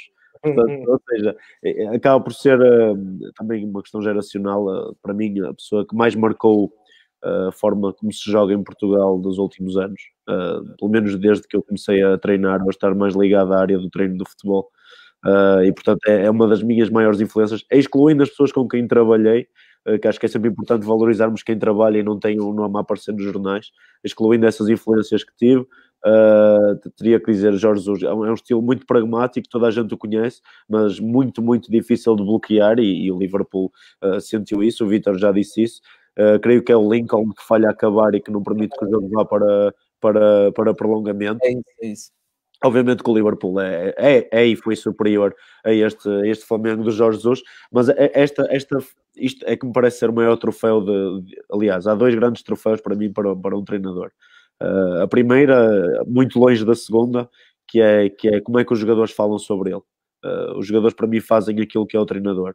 Ex-jogadores a falar sobre a sua capacidade, sobre o seu humanismo, são para mim a maior medalha que um treinador pode levar. E a segunda é se metermos as duas camisolas sem emblemas e uma preta e uma branca, conseguirmos dizer esta equipa é de Jorge Jesus, esta equipa é de Jürgen Klopp, esta equipa é de Simeone. Esta para mim é a segunda maior medalha, é quando conseguimos olhar para uma equipa e dizemos é desta pessoa. Isso para mim é que é a tal identidade, e estas para mim são os dois maiores troféus para um treinador. Vítor, vamos aqui avançar para mais algumas questões, estamos muito perto do fim. O David Caiado, um abraço para ele e para a Roménia, que já esteve aqui connosco na quarentena também. Pergunta se pode dizer 3 coisas que achas que o Klopp é diferente de todos os outros treinadores, e eu até chamo aqui também na colação, também em palavras tuas recentes, em que dizes que cada treino dele é uma espécie de masterclass, não é? Porque é um prazer vê-lo em ação, não é? Sim, um abraço para o David também. Qualquer coisa que eu diga pode soar sempre claro, um bocadinho não é? Mas não, tem sido absolutamente fantástico. Eu acho que o Jürgen é aquele tipo de pessoa que todos os dias, quando vem falar, neste caso comigo, tem sempre algo novo e que te faz pensar, ok, pois, se calhar poderia pensar dessa forma. Ou seja, há sempre algo diferente e que nos põe sempre a refletir sobre aquilo que falou. É uma pessoa que consegue tocar no coração dos jogadores de forma absolutamente genial. Ou seja, às vezes há problemas que surgem e que ele os antecipa muito antes só por falar deles, e isso, quando olhamos para nós, e sem dúvida que aquilo que foi referido há bocado, do facto de o Atlético ter 11 jogadores a defender atrás da bola com tanto talento individual ou com um nível individual, é difícil, sem dúvida que é difícil pelos egos e muitas vezes por a forma de ser de cada um dos jogadores, mas ao mesmo tempo é muito difícil conseguir que uma equipa durante 95 minutos pressione e procure reagir da forma, pouco a ver com isso, ou seja, de que forma é que o treinador, e neste caso o Simeone ou o Jürgen, tocam em cada um dos jogadores. Ou seja, isto às vezes é difícil de passar para palavras, mas tem a ver com aquilo que é a sua forma de estar. É uma pessoa completamente honesta e aberta, ao ponto de, quando eu cheguei, me pôs completamente à vontade de Vítor, fala, quando tiveres que falar, intervém, quando tiveres que intervir, e isso a nós também nos não é desmascara, mas ao mesmo tempo nos põe de tal forma à vontade que nos permite estar num contexto a 100% ou a 200%. É um tipo de pessoa também que não gosta de um yes man, ou seja, gosta de alguém que não que o desafie, mas que questione e que debata uma ideia. E quando ele nos pergunta, nós temos sempre que ter alguma solução, seja ela diferente ou parecida ou semelhante, mas que tenhamos conteúdo, e isso faz dele faz dele especial. Daí eu ter dito que todos os treinos são uma masterclass e isso é incrível. Ou seja, é um treinador que está há 4 anos no clube, isso influencia também todo o contexto, mas ver, e se todos tivessem a oportunidade de ver um treino, certamente sentiam aquilo que eu sinto todos os dias, que é um deleite de ver e um deleite de estar presente. Vitor, já agora, porque estás a falar nisso, o Josué Costa pergunta-te qual a vossa metodologia de treino, mas isto na base, quais são os princípios nucleares? O que é que tu nos podes contar sobre isso? Em termos de princípios, se calhar nucleares, ou se quisermos chamar, eu prefiro chamar princípios metodológicos, ou seja, nós temos uma metodologia que é fundamentalmente parte daquilo que é a nossa ideia de jogo, ou seja, de que forma construímos e desenvolvemos a nossa ideia de jogo. Como princípios metodológicos, temos princípios que estão associados à posição tática e nós acreditamos enquanto staff e enquanto pessoas responsáveis por o processo de treino nessa metodologia. Portanto, é algo que era, como é que eu ia dizer, é algo que era diferente daquilo que se calhar o Jürgen foi desenvolvendo ao longo do tempo, mas quando as coisas são de tal forma autênticas e genuínas, é fácil de conseguirmos balizar toda a gente pelo mesmo entendimento, e isso foi acontecendo mesmo antes de eu ter chegado, através do Pep Linders, que é o segundo adjunto. Portanto, respondendo de melhor forma. Bem, vamos esgotar aqui as perguntas, as que eu puder, para depois fazermos a última ronda. O Pedro Xavier, será difícil para ti apontar um por motivos lógicos, mas percebermos se o Harvey Elliott, Brewster ou Woodburn, ele pergunta qual deles estará mais próximo ou mais preparado, mas não será fácil até para ti, por todas as questões de estar a individualizar, mas perguntar se estão preparados para isso quando chegar o momento. Sim, são jogadores em fases diferentes daquilo que é o seu desenvolvimento, ou seja, o Ben Woodburn é um jogador que teve emprestado já em diferentes contextos, teve já diversos momentos na primeira equipa, portanto está numa fase completamente diferente do Ryan e do Harvey. O Ryan foi um jogador que começou a ter presença regular na primeira equipa à época passada, não tanto em termos competitivos, mas em termos de treino. Este ano teve até dezembro vários momentos com a primeira equipa, mas nós achamos que em função do seu desenvolvimento era importante para ele ser emprestado ao Swansea, ao qual tem jogado desde que está os jogos todos e tem marco também golos em momentos importantes para a equipa, que está neste momento a tentar disputar o acesso à Premier League. E o Harvey chegou este ano ao clube, veio do Fulham, foi o jogador mais novo a estrear-se na Premier League, também já fez a estreia por nós, portanto é um miúdo de 16 anos, ele é de 2003, com um talento fantástico, com um potencial também fantástico e que nós, aos poucos, vamos procurando guiar naquilo que nós consideramos os valores e aquilo que consideramos o mais importante para o seu desenvolvimento. Mas são 3 jogadores diferentes também em termos de registro, diferentes na função que podem desempenhar dentro de campo e diferentes no momento em que estão no clube, mas sem dúvida que são 3 talentos emergentes, do qual todos nós fazemos figas para que tudo corra pelo melhor. Para fecharmos as perguntas do público, e peço desculpa a quem não consegui pôr no ar, mas já vamos quase com a hora e meia, ficámos aqui até de madrugada, se pudéssemos. O Diogo Pinto, Vítor, diz que relativamente aos talentos, numa idade mais jovem, é benéfico especializar um jogador numa posição, mesmo que tenha recursos importantes para a posição, ou então dar estímulos diferentes ao jovem talento, e daqui podemos passar para o modelo de jogo. Se o jovem jogador, durante toda a sua formação, for formatado a jogar sempre no mesmo modelo, será possível adaptar-se a novos contextos? Ok, muitas perguntas dentro da mesma, eu vou tentar responder da melhor forma possível. A primeira questão em termos de posições. Há jogadores que em determinadas idades nós conseguimos ver com muita facilidade onde é que poderemos potenciar melhor aquilo que são as suas qualidades. Há jogadores que não é tão fácil às vezes de conseguirmos fazer. Eu acredito que há jogadores que para o seu desenvolvimento individual é muito importante terem regularidade e consistência naquela posição, e há jogadores que é muito importante para aquilo que é o seu desenvolvimento irem passando por diferentes estímulos em termos de posição. Isto dizendo o quê?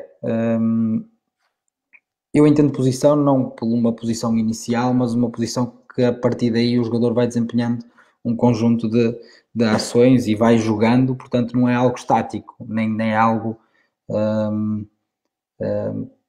estrutural, digamos, ou seja, há um ponto de partida e a partir desse ponto de partida, em função daquilo que é a ideia de jogo, ou em função da dinâmica coletiva, vai ter determinados estímulos em termos individuais, ou seja, certamente será diferente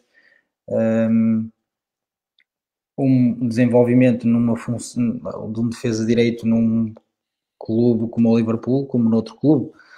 Isto para dizer que, por exemplo, existem vários casos por exemplo, o Nick Williams, que está connosco, fez até aos sub-18 o seu processo como extremo e, no entanto, agora está a ser potenciado, ou está a ser, a sua oportunidade está a surgir como lateral direito. Portanto, isto para dizer que as posições e as funções e os seus desenvolvimentos têm que sempre ser refletidos em função daquilo que é o momento do desenvolvimento e daquilo que nós vamos perspectivando para ele no clube. Posso dar o exemplo do Dalot, aos sub-13, por exemplo, ou aos sub-12, no futebol de sede, jogava muitas vezes, digamos, como extremo, e aos poucos foi passando para a posição de defesa de direito. Ou seja, são questões que às vezes é muito fácil nós conseguirmos encontrar, às vezes não é fácil, outras vezes é importante ele ter consistência naquela posição, outras vezes é importante ir variando a sua posição para conseguir potenciar toda a sua qualidade. Em termos daquilo que... no modelo de jogo, não é? Sim, ou seja, lá está, é um pouco o ponto de partida do conceito daquilo que é o modelo de jogo. Mas eu acredito que se o objetivo do clube ou se o objetivo do projeto é colocarmos os jogadores na equipa principal, quanto mais este processo ao longo for coerente e partilhado em todo o seu processo, seja da formação até a equipa principal, mais fácil é isto acontecer. E como exemplos existe o Ajax, Barcelona, nós agora nestes últimos tempos, portanto eu acredito que sim. Agora é óbvio que existe talento e não há receitas para aquilo que deve ser o desenvolvimento do jogador, porque nós vamos ao Brasil e o talento nasce de uma forma fantástica porque está muito mais relacionado com aquilo que são as vivências em termos de futebol de rua, em termos de vivências, em termos de ir jogar à escola, de ter um torneio, de jogar pelo bairro, ou seja, tudo isto influencia tanto ou mais do que este processo que também está a acontecer no clube. Muito bem, Paulo, vamos então para a nossa última ronda, dando-te liberdade também para aquilo que quiseres trazer para a conversa. E já que me encheram aqui o WhatsApp de livros e eu fui encaminhando alguns para vocês, eu tenho divertido aqui na quarentena, eu estou em direto, eu estou a ler, e portanto surgiram aqui uma série de questões muito interessantes, e eu lanço esta que é minha como última, e vocês depois explanam aquilo que entenderem. Se tu também gostas de ver equipas com criatividade defensiva e se achas que isso existe? Claro que existe e gosto. Não tem de ser sempre. As equipas atacam e defendem, não é? Não existe só o ataque e só a defesa, portanto, claro que sim. Houve táticas defensivistas que marcaram a história do jogo. Helénio Herrera foi claramente um homem que marcou de forma indelével a história do jogo, e com títulos e com resultados, com rendimento, ainda hoje é recordado o célebre Catenaccio, não é? Portanto, foi algo que marcou o jogo, e não foi só porque esta coisa não está, quer dizer, e cada vez mais faz tudo parte do mesmo processo, não é? Portanto, quando atacamos estamos a pensar na forma como defendemos e vice-versa, e na altura Herrera até tem uma frase que ilustra muito isto no seu tempo, há muitos anos, dizia, pois, mas ninguém se lembra que de facto eu atacava o meu extremo, que agora não me vem à cabeça o nome, do Inter, foi um jogador que marcou uma quantidade inusitada de golos. O Catenaccio também, foram os italianos também que começaram por fazer dos laterais quase que autênticos carrilheiros, como se chama em Espanha, não é? Claro que sim, há treinadores que se evidenciam também pelo seu rigor taticista e defensivista. Tu tens estado a ler, eu também, e outra coisa que descobri agora também foi um site que tem jogos integrais, e aliás o André também tem feito alguns posts muito interessantes de muitos jogos. Um dos jogos que estive a ver este fim de semana foi justamente o Liverpool-Alavés, a final da Taça UEFA 2000-2001, e estava aí um treinador do lado do Alavés, o Bruce Mané, que estruturava a sua equipa do Alavés num bloco quase sempre baixo, não é? Com uma linha de 5, que teve que a desmontar nesse jogo muito cedo, porque aos 15 minutos o Liverpool já vencia por 2-0. E respondendo à tua pergunta, claro que sim, aprecio. Simeone, eu não o considero um defensivista, mas é um treinador muito rigoroso, é talvez, se quisermos, pronto, eu vou utilizar outro termo, que é um taticista, é um treinador que prepara muito bem também mentalmente as suas equipas, que o futebol não é só tática, também é o lado mental. Motivacional, é fantástico. Mas é um treinador que também aprecio imenso, e digo isto tirando, despindo a camisola, obviamente. Mas sim, claro que aprecio imenso treinadores que ficaram conhecidos, ou que pelo menos que ficaram conhecidos por essa faceta mais defensivista. Eu contextualizo, Paulo, até para não cair do céu, eu fiz esta maldade, mas tu, como sempre, saíste em grande, porque foi uma das coisas que eu passei mais tempo a ler, porque quando vi criatividade defensiva chamou-me a atenção, e depois estive a ler aquilo tudo, no contexto Guardiola, mas depois passado para outros, por exemplo, começou em Guardiola e foi para Mourinho, quando Mourinho no Real Madrid dizia que passou muitas horas de uma semana a estudar como é que coletivamente se conseguia parar Messi, porque individualmente não é possível. Então, coletivamente, como é que vamos fazer isto? E que isso exigiu grande criatividade defensiva. Portanto, e depois dali, o autor do livro que estou a ler acabou por fazer uma série de nuances e dizer que quando se fala em criatividade, só se fala em criatividade ofensiva, do número 10, do jogador Sim. que rouba, do jogador que cria, e que também, se calhar, há criatividade defensiva. Daí a minha pergunta e eu ter deixado para o fim, porque foi algo que me intrigou bastante. André, para fecharmos e depois irmos ao Vítor para a última. Bem, para comentário final...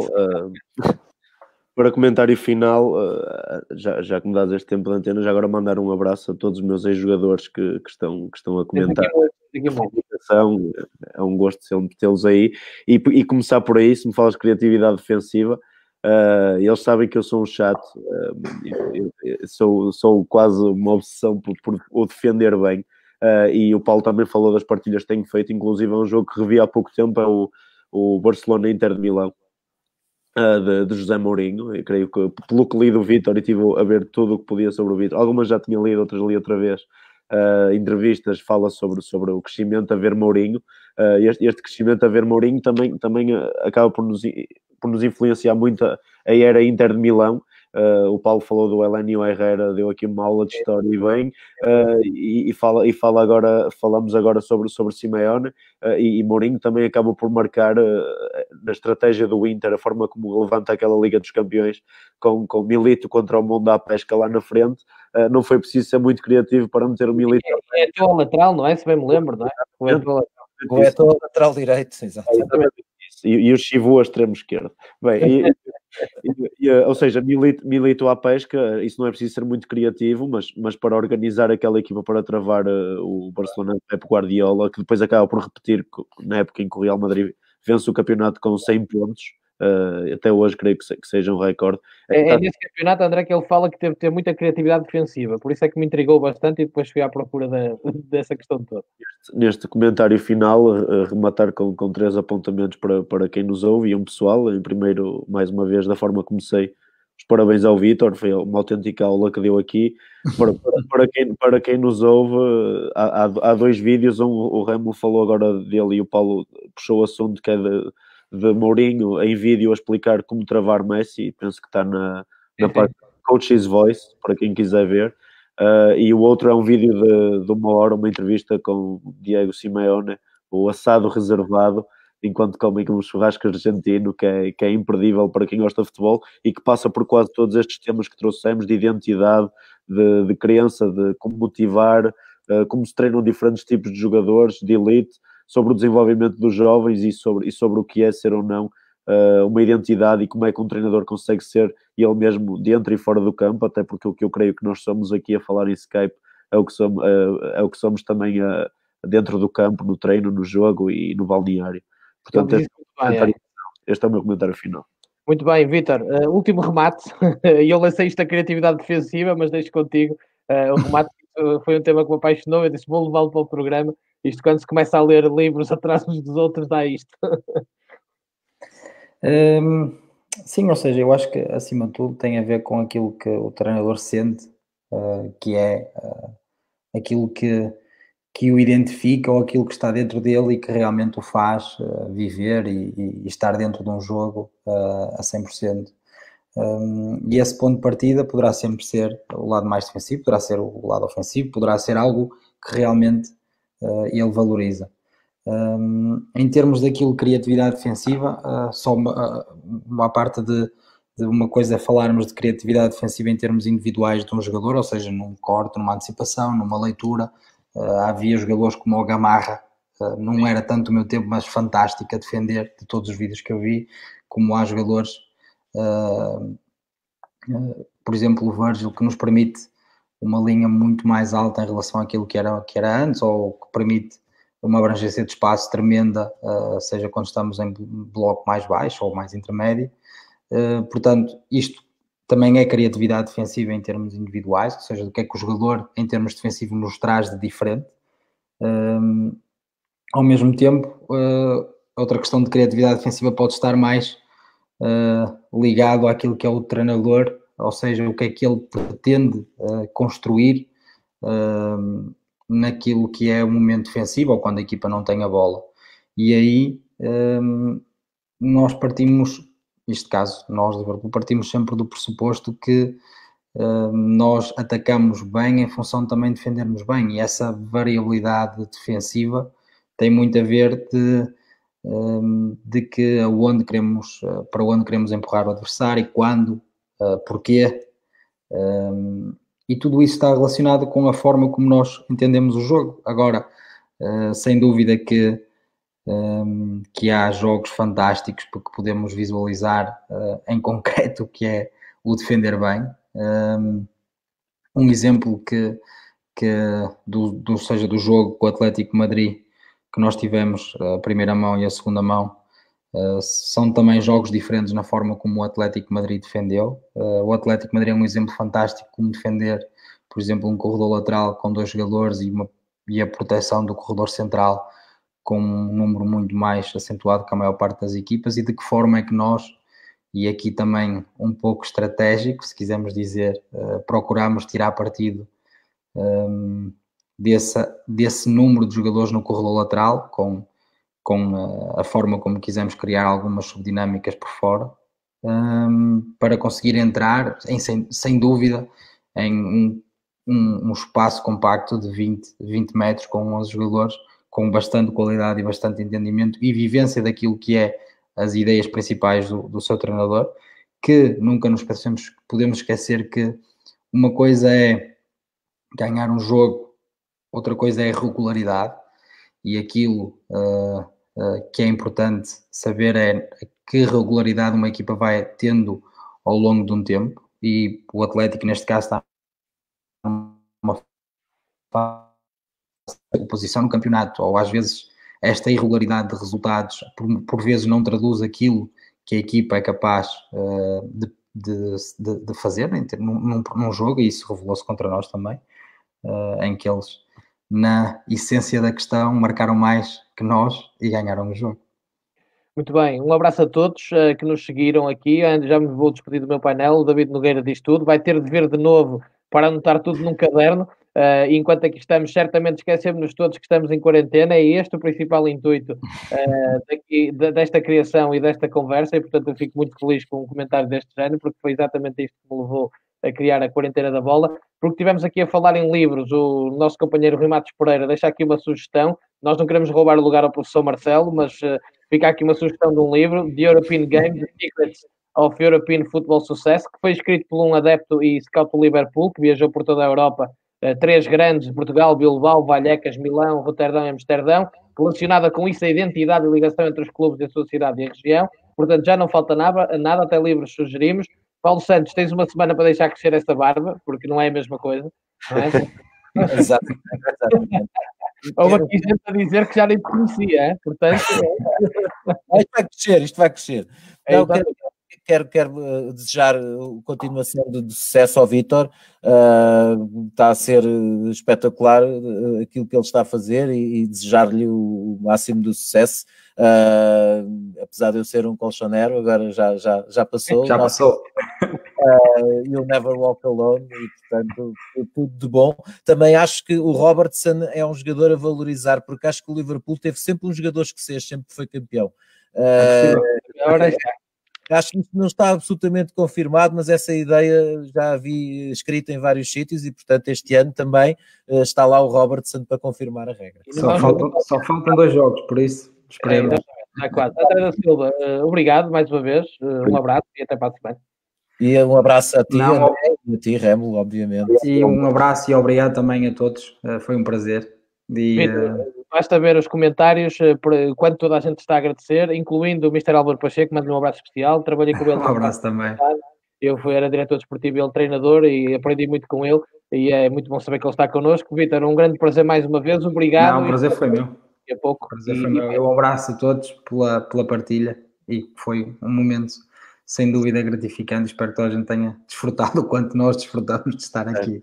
Sem dúvida. E já sabes que depois agora a próxima aula vai ser com o Fernando Valente e com o Tiago Botelho e vamos pegar do que o Mr. Fernando Valente disse, do que trouxe do futsal para dentro do jogo, vai ser o nosso ponto de partida, portanto vai ser delicioso. Aí estou como o Tiago, precisávamos de começar às 8 da manhã e acabar mais ou menos esta hora. Exatamente, vai ser mais ou menos assim. Um abraço, boa noite, obrigado. Um abraço.